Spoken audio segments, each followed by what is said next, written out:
नमस्कार, आदाब, सत श्री अकाल, जय भीम, जोहार। मेरा नाम है नवीन कुमार। इन दिनों कांग्रेस और बीजेपी की स्थिति तू डाल डाल में पात पात वाली हो गई है। और ये डाल का मतलब यहां है बीजेपी और पात का मतलब है कांग्रेस। एक बार फिर उसने नहले पर दहला जड़ दिया है। राहुल गांधी की सदस्यता जाने के बाद विपक्ष की एकजुटता को प्रधानमंत्री नरेंद्र मोदी ने भ्रष्टाचारियों की गोलबंदी करार दिया था।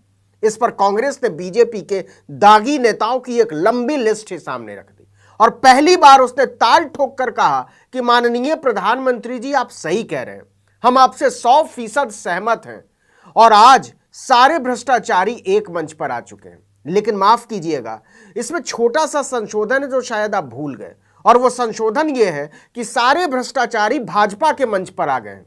अब बताइए, है ना नहले पर दहला। खास बात यह थी कि कांग्रेस ने यह बातें हवा हवाई नहीं कही हैं। उसने बाकायदा एक वीडियो जारी किया है जिसमें भाजपा के उन सभी नेताओं की तस्वीरें हैं जिन पर भ्रष्टाचार के गंभीर आरोप लगे हैं। अब इस वीडियो में किन किन नेताओं का जिक्र है, उन पर क्या क्या आरोप हैं, यह सब आगे बताएंगे। लेकिन इससे पहले जरा कांग्रेस की कलाकारी पर नजर डाल लेते हैं। 1 मिनट 47 सेकंड लंबे इस वीडियो में कांग्रेस ने बीजेपी के उन सभी मंत्रियों, नेताओं, विधायकों का जिक्र किया है जिनके ऊपर भ्रष्टाचार के संगीन आरोप लगे हैं। इस वीडियो के साथ पार्टी ने लिखा, पीएम मोदी कहते हैं सारे भ्रष्टाचारी एक साथ एक मंच पर आ गए हैं। वो सही कहते हैं, आज सारे भ्रष्टाचारी भाजपा के मंच पर आ चुके हैं।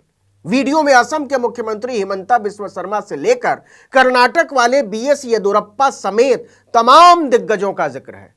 तो चलिए अब आपको बताते हैं कि कांग्रेस के वीडियो में दिख रहे इन दिग्गजों पर आरोप क्या क्या है। हालांकि कांग्रेस का यह भी कहना है कि ये सभी नेता बीजेपी की वॉशिंग मशीन में धुलकर साफ हो चुके हैं, क्लीन, चकाचक। तो आइए सबसे पहले बात करते हैं अपने विवादित बयानों और खासकर राहुल गांधी पर टिप्पणी करने को लेकर सुर्खियों में रहने वाले असम के मुख्यमंत्री हिमंता बिस्वा शर्मा की। बता दें कि असम के मुख्यमंत्री को शारदा चिटफंड घोटाले में सीबीआई ने आरोपी बनाया था। शर्मा पर आरोप था कि हुजूर ने शारदा ग्रुप के डायरेक्टर सुदीप्तो सेन से 20 लाख रुपए हर महीने लिए। उस समय जनाब कांग्रेस की तरुण गोगोई सरकार में मंत्री हुआ करते थे। शर्मा से आखिरी पूछताछ 27 नवंबर 2014 को हुई, मतलब प्रधानमंत्री नरेंद्र मोदी के सत्ता में आने के 6 महीने बाद। लेकिन 10 महीने बाद अगस्त 2015 में उन्होंने बीजेपी ज्वाइन कर ली। कांग्रेस का आरोप है कि इसके बाद सीबीआई ने हिमंता बिस्वा शर्मा की फाइल ही बंद कर दी। अब बात कर लेते हैं बीजेपी के दूसरे दिग्गज शुभेंदु अधिकारी की, जो ममता बनर्जी की सरकार में कद्दावर मंत्री थे, मुख्यमंत्री के दाहिने हाथ माने जाते थे। जब बीजेपी ने बंगाल में विस्तार अभियान शुरू किया तो उनकी नजर शुभेंदु पर जाकर टिक गई। वो भी शारदा चिटफंड घोटाले में सीबीआई जांच में फंसे हुए थे। आरोप था कि शारदा ग्रुप के डायरेक्टर सुदीप्तो सेन ने हिमंता बिस्वा शर्मा की तरह शुभेंदु अधिकारी को भी उपकृत किया था। शुभेंदु पर बाद में नारदा स्टिंग ऑपरेशन में भी पैसा लेने के आरोप लगे। ईडी ने इसकी जांच अलग से शुरू की, लेकिन अब वो भाजपा की वॉशिंग मशीन में धुलकर सफेदी की चमकार हो चुके हैं। तृणमूल कांग्रेस ने आरोप लगाया कि शुभेंदु जब टीएमसी में थे तब जांच चल रही थी, लेकिन जैसे ही बीजेपी में गए तो सारे मामले में उन्हें क्लीन चिट मिलने लगी। अभी रुकिए, इस लिस्ट में मोदी कैबिनेट में मंत्री नारायण राणे का भी नाम है। शिवसेना उद्धव गुट का आरोप है कि राणे को भी बीजेपी ने वॉशिंग मशीन में डालकर पाक साफ कर दिया, बिल्कुल झक सफेद। बता दें कि साल 2012 में किरीट सोमैया ने सीबीआई को 1300 पन्नों का एक दस्तावेज सौंपा था। भाजपा के किरीट सोमैया। साल 2017 में किरीट सोमैया ने ईडी को चिट्ठी लिखकर नारायण राणे की संपत्ति की जांच करने की मांग की। सोमैया ने कहा था कि राणे मनी लॉन्ड्री में अपना पैसा सफेद कर रहे हैं। उनके खिलाफ सीबीआई और ईडी दोनों की जांच शुरू हुई। लेकिन जैसे ही साल 2019 में नारायण राणे बीजेपी में शामिल हुए, न केवल जांच रुक गई बल्कि उन्हें केंद्र में मंत्री भी बना दिया गया। वाह रे वाह, इनाम मिला। कर्नाटक में बीजेपी का चेहरा और पूर्व मुख्यमंत्री बीएस येदियुरप्पा को कैसे भूल सकते हैं। उन्हें तो भ्रष्टाचार के आरोपों की वजह से मुख्यमंत्री की कुर्सी तक छोड़नी पड़ी थी। येदियुरप्पा पर 2011 में 40 करोड़ रुपए लेकर अवैध खनन को शह देने का आरोप लगा था और लोकायुक्त ने उनके खिलाफ अरेस्ट वारंट जारी कर दिया था। इससे नाराज होकर 2013 के चुनाव में येदियुरप्पा अलग पार्टी बनाकर चुनाव लड़ गए और बीजेपी का नुकसान हो गया। बाद में हाथ जोड़कर बीजेपी ने येदियुरप्पा को मनाया और घर वापसी कराई। इसके बाद कमाल यह हुआ कि 2016 में सीबीआई की विशेष अदालत ने येदियुरप्पा को बरी कर दिया, क्लीन चिट। इतना ही नहीं, ताजा उदाहरण तो मेघालय विधानसभा चुनाव का ही है। बीजेपी ने नेशनल पीपुल्स पार्टी पर देश की सबसे भ्रष्ट पार्टी होने का आरोप लगाया। खुद गृह मंत्री अमित शाह ने 17 फरवरी को चुनाव प्रचार के दौरान कहा था कि केंद्र सरकार जो धन भेजती है वो धन मेघालय के लोगों तक नहीं पहुंचता, क्योंकि यहां भ्रष्टाचार एक बड़ा मुद्दा है।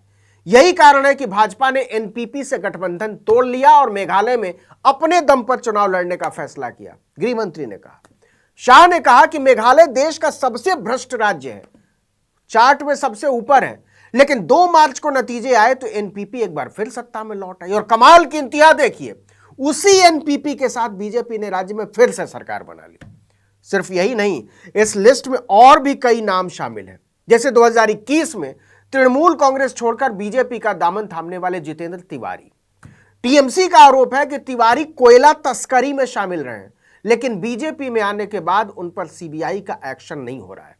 ऐसा ही कुछ हाल प्रवीण डारेकर का है। महाराष्ट्र 2009 से 2014 तक राज ठाकरे के मनसे के विधायक रहे प्रवीण डारेकर पर 2015 में मुंबई कोऑपरेटिव बैंक में 200 करोड़ रुपए के घोटाले का आरोप लगाया गया था। बीजेपी ने इसे जोर शोर से उठाया था। केस की जांच आर्थिक अपराध शाखा को सौंपी गई, लेकिन 2016 में डारेकर बीजेपी में शामिल हो गए और फिर से विधान परिषद पहुंच गए। इसके 6 साल बाद 2022 में उन्हें क्लीन चिट मिल गई। अब वही डारेकर उसी मुंबई कोऑपरेटिव बैंक सोसाइटी के अध्यक्ष हैं जिसमें घोटाले का आरोप खुद बीजेपी लगाया करती थी। अजीत पवार और मुकुल रॉय का नाम तो खैर इस फहरिस्त में शामिल है ही। यानी विपक्ष के दागदार नेताओं ने जैसे ही बीजेपी का दामन थामा, उन पर लगे आरोपों में या तो जांच बंद हो गई और नहीं तो क्लीन चिट ही मिल गई। मतलब कांग्रेस ने विस्तार से याद दिलाया है कि अपने मंत्रियों और विधायकों की करतूतों की किताब पलट लीजिए। आपको याद होगा, कर्नाटक सरकार में मंत्री के ईश्वरप्पा पर कमीशन लेने के आरोप लगे थे, मिस्टर 40%। फरवरी महीने में एक विधायक के बेटे को घूस लेते रंगे हाथ पकड़ा गया। मतलब भ्रष्टाचार के नाम पर पूरे विपक्ष को छेड़ना मोदी जी को भारी पड़ गया है। उन्होंने विपक्षी दलों की एकजुटता पर निशाना साधते हुए कहा था कि भ्रष्टाचार में लिप्त नेता एक साथ एक मंच पर आ रहे हैं और कुछ दलों ने मिलकर भ्रष्टाचारी बचाओ अभियान छेड़ा हुआ है। लेकिन कांग्रेस ने बीजेपी को आईना दिखा दिया है कि आप बिल्कुल ठीक कह रहे हैं, सारे भ्रष्टाचारी बीजेपी के मंच पर एक साथ आ गए हैं। इस वीडियो में इतना ही, लेकिन अगर आपने आर्टिकल 19 इंडिया को अब तक सब्सक्राइब नहीं किया तो फौरन कीजिए, बेल आइकॉन दबाइए, घंटी जैसी आकृति लाइक कीजिए और कमेंट करके बताइए हमारा वीडियो आपको कैसा लगा। यूट्यूब पर देख रहे हैं तो हमारे चैनल को सब्सक्राइब कीजिए, फेसबुक पर देख रहे हैं तो हमारे पेज को लाइक कीजिए, इंस्टाग्राम पर हमें फॉलो कीजिए और हमारा ट्विटर हैंडल है article19_India और मेरा ट्विटर हैंडल है नवीन जर्नलिस्ट। आप मुझे भी फॉलो कर सकते हैं। नमस्कार।